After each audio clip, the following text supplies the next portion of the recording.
So today we're going to talk about the social determinants of health and the need to know what factors influence your health, whether that is spiritual, mental, physical, and emotional.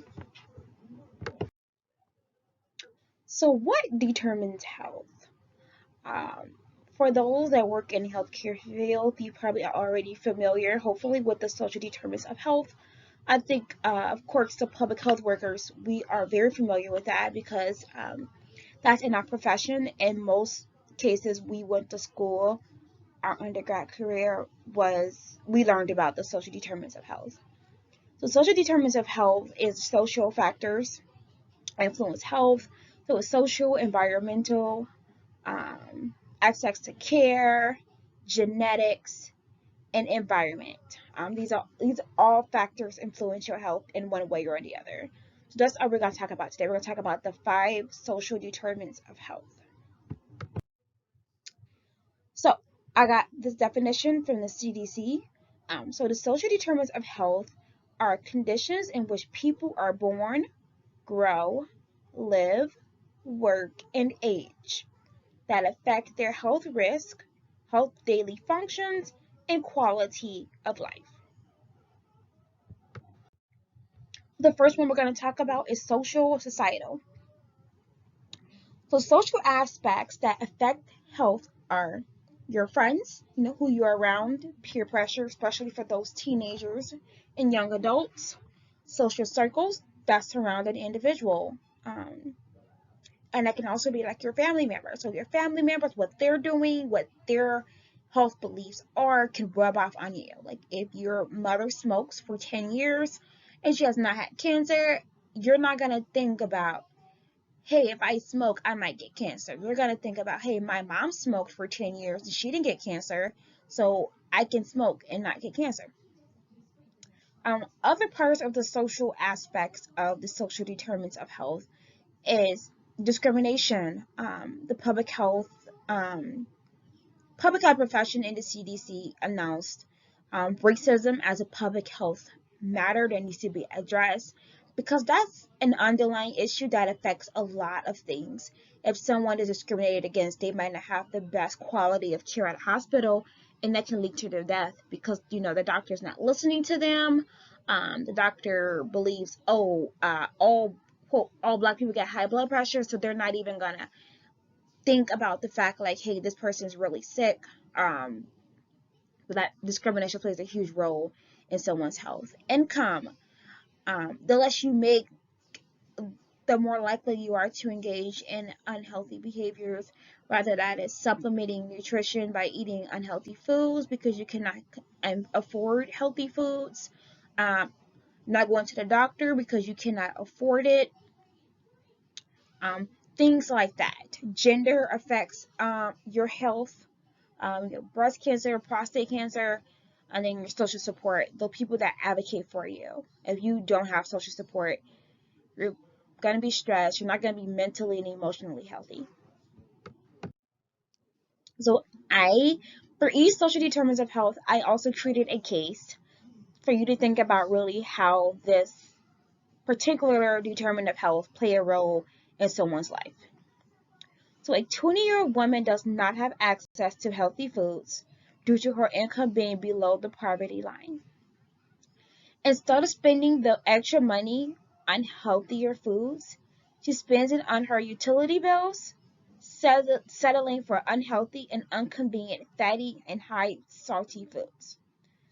A few months later, she finds out she's pregnant and she develops gestational diabetes and high blood pressure. So yeah, unhealthy foods play a role in your life. Um, Whether that's high blood pressure, diabetes, hypertension, which is high blood pressure, or high cholesterol.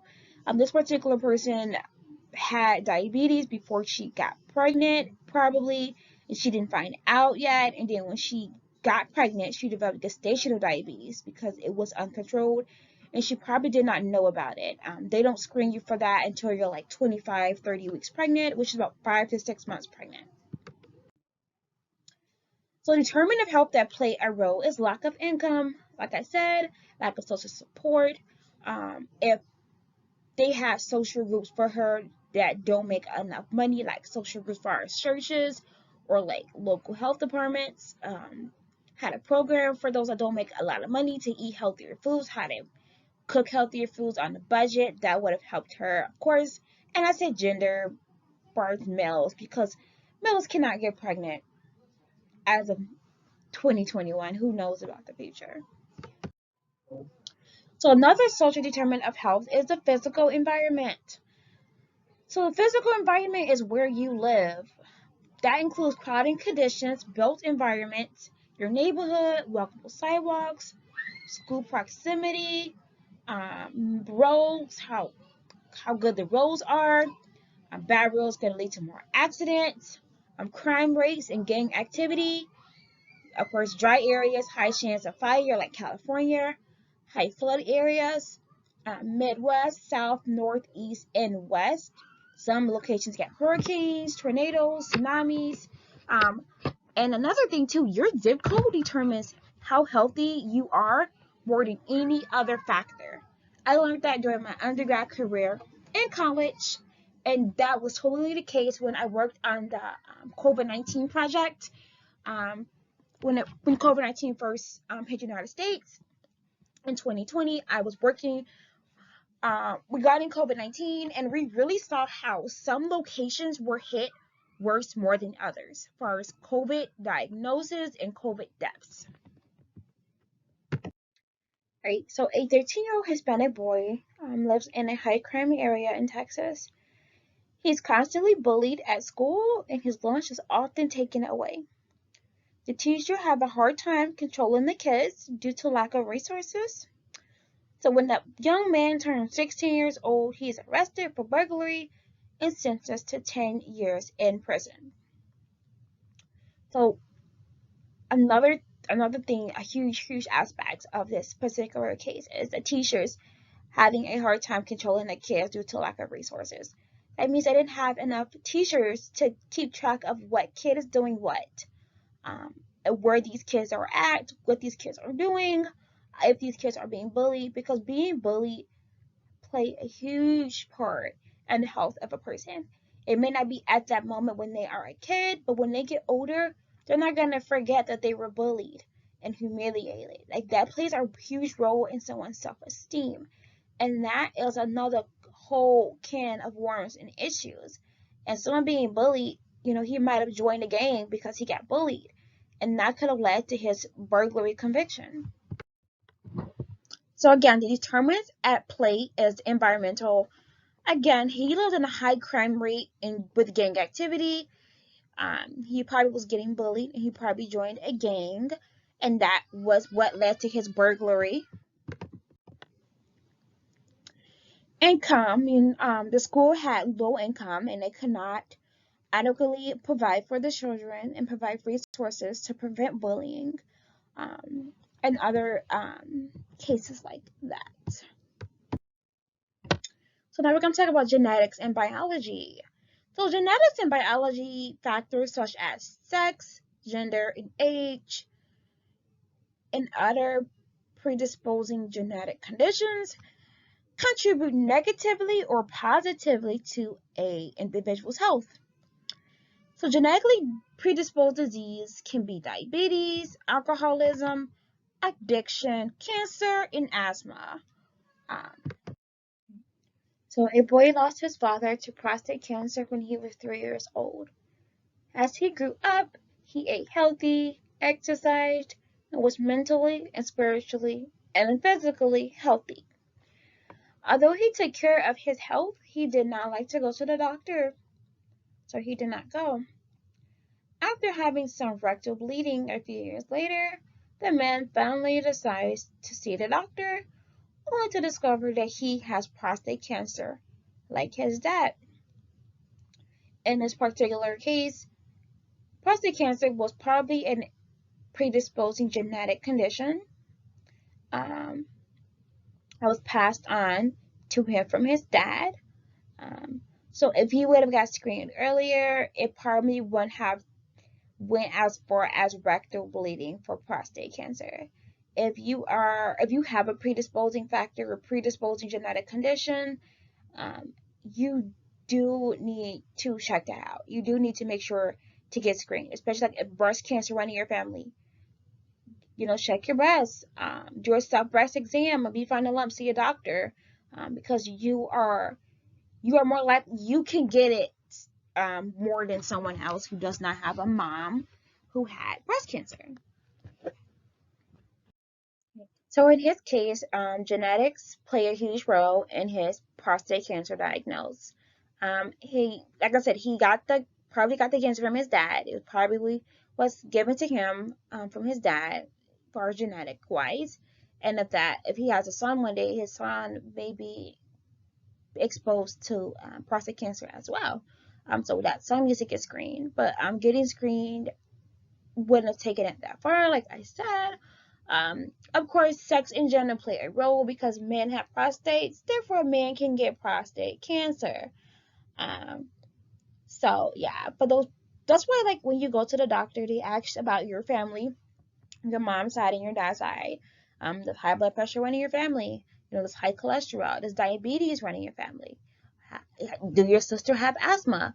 All those questions are important because if your mom and your dad has high blood pressure and your grandma and your grandpa has high blood pressure on both sides, you are more likely to get high blood pressure.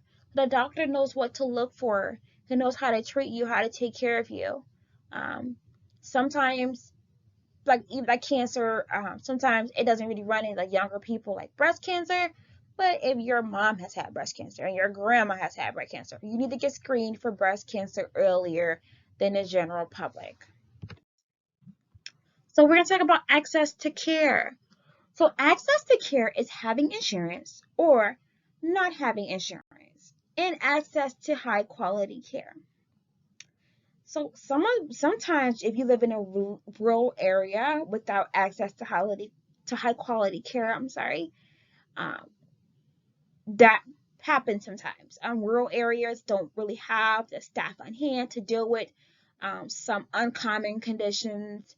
Um, So yeah, so it depends on where you live as far as rural areas. Sometimes the nearest hospital is like 2 hours away, and if you're in an emergency situation, you won't make it if it's life or death and it's really serious because that's 2 hours, and they may not have a helicopter to send you to a more higher quality facility, and ambulance going to take 2 hours to get there. You might as well drive, and there's so many factors that can play a role if you live in a rural area. Transportation can be a huge issue to access to care in a rural area. Again, lack of skillful healthcare workers. You requiring a specific surgery on your heart, they don't have that surgeon. What do you do when you drove 2 hours to the hospital and now the nearest better hospital is an hour away? Like, how can you get there? The hospital you're at don't have a plane to fly you to the hospital. That's an hour drive on an ambulance. And what if something happened on an ambulance and it gets serious and you can pass away? Access to care is crucial. So now we're going to talk about our case. So our case is a middle-aged woman, um, lives on farm with the nearest hospital 2 hours away. One day she slips and falls. Her daughter finds her on the floor and drives her to the hospital. When they arrive, the hospital fixes her broken hip. 2 weeks later, the middle-aged woman woke up in severe pain and went to the hospital. Um, When she arrived, the hospital discovered the surgeon was not supposed to perform that hip surgery on her because the hospital did not perform those type of surgeries. They ambulanced hip surgeons to another hospital 8 hours away. So this is so many violations in this specific case. There's access to care and there's like malpractice of the surgeon in the hospital. They're supposed to be monitoring their employee, even if he is a surgeon, to let him know he cannot do that. That particular procedure, he should have known. That's playing with someone's life, like just doing something. Like even you might think you're trying to save them, but if you don't have the adequate skills to perform that procedure, do not perform that procedure. It's going to cause more harm than good. And it did with her. She woke up with severe pain in that hip was not right. We're talking about determinants at play, of course. Access to care, of course, play a huge role in someone's health, especially during an emergency like that particular situation. Advocate personnel. You need an advocate person. You need someone that's going to be on your team, support you, and advocate for you.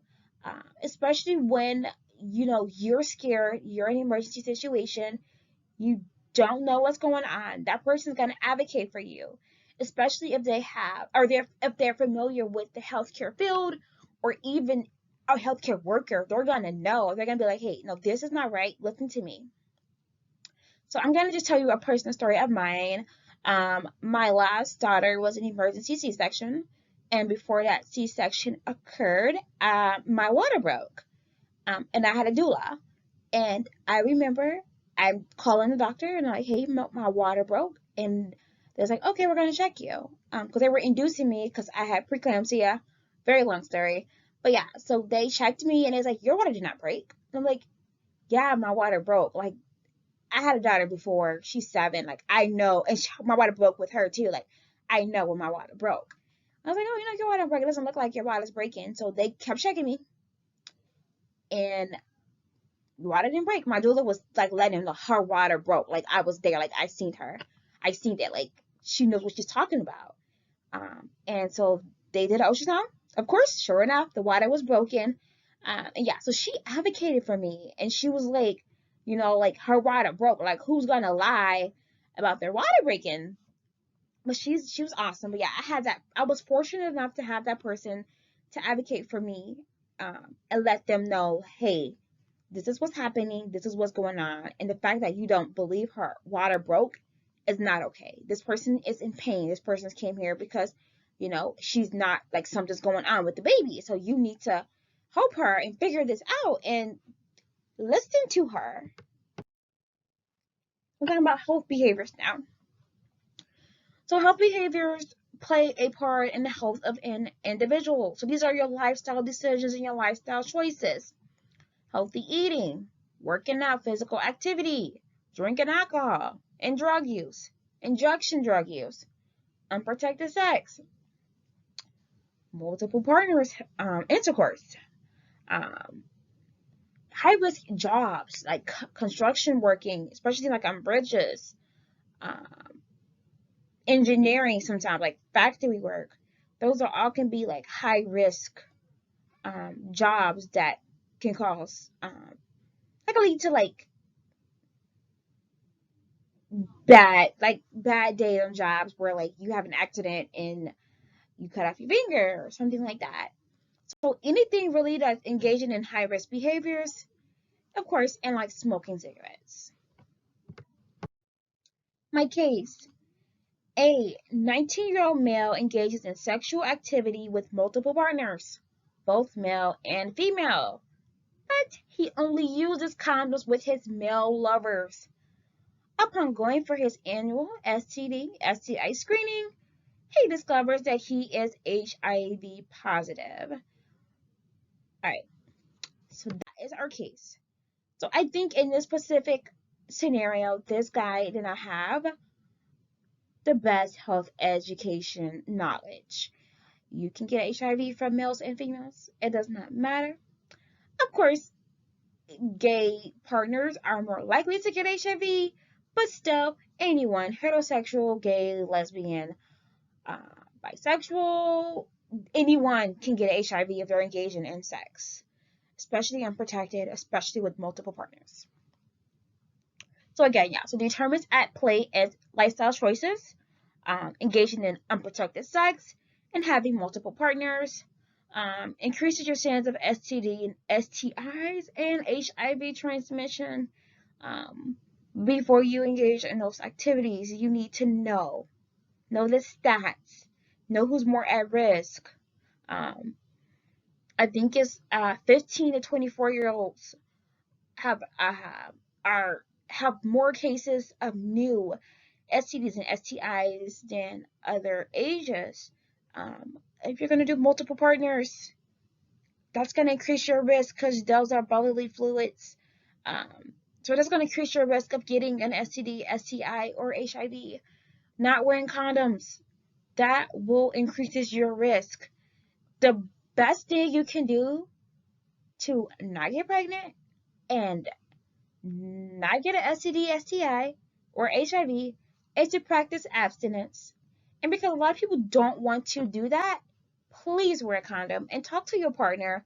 Get tested every year so you if you do catch something, you catch it early and you don't wait years and you can years later and that can lead to fertility issues down the road. So please, please wear condoms.